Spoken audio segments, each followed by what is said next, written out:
Welcome! In this explainer, we're going to unpack what might be the defining geopolitical story on the African continent today. It's a story of new powers, new rules, and a fundamental shift in who really holds influence. So, who controls Africa's future? For the longest time, the answer seemed, well, pretty simple, right?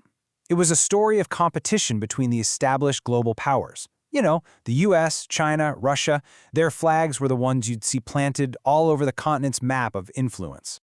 And yeah, you'd be forgiven for thinking it's still all about this trio. But here's the thing. That map, that whole way of thinking, it's not just old. It's dangerously out of date. Because a whole new set of powers has crashed the party. And listen, they are not playing by the old rules. No. This isn't about ideology or soft power. They're here for deals, and they are completely rewriting the continent's future. Okay, so let's dive right into this new reality. Analysts have a name for it.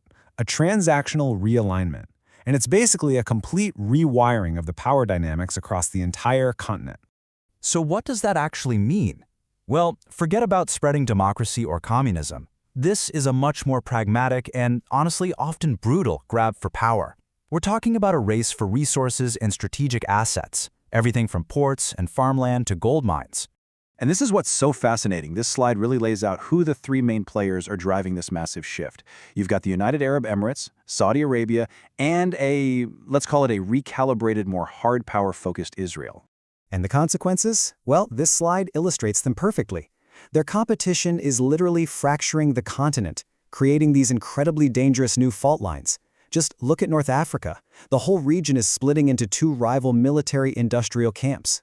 That's sparking a massive arms race and threatening to turn conflicts that have been frozen for years boiling hot again. And if you want to understand the devastating real-world human cost of this new scramble, well, you have to look at Sudan, because this is where these external rivalries have turned a civil war into an absolute slaughterhouse. The UAE is a huge player here. They're backing one side of the conflict, this paramilitary group, the Rapid Support Forces. You might know them as the RSF. And they've set up this incredibly sophisticated logistics network. I mean, it's a literal desert pipeline, funneling weapons and supplies through Libya and Chad, and that is directly fueling the RSF's war machine on the ground. And all of that external support, it's enabled atrocities on a scale that is just horrifying. In places like El Fasher in Darfur, the fighting has escalated into what credible reports are now calling a genocide. This is a direct consequence of this foreign-backed proxy war. But look, this new scramble, it's not just about geopolitics and control from a distance. It has a deeply personal, human cost. The exploitation itself has, well, it's modernized, leading to these shockingly digitized new forms of human trafficking. Yeah, I mean, this is the new face of slavery.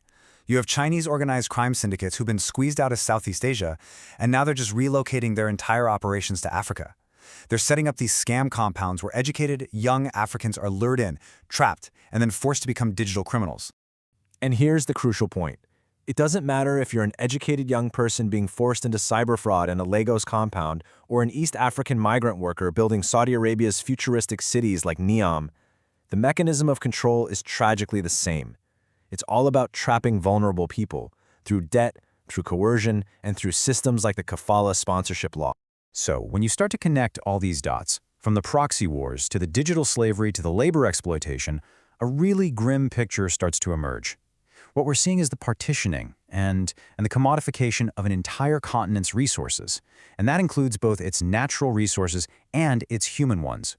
I mean, just look at this table. It lays the whole thing out. It's an entire architecture of exploitation.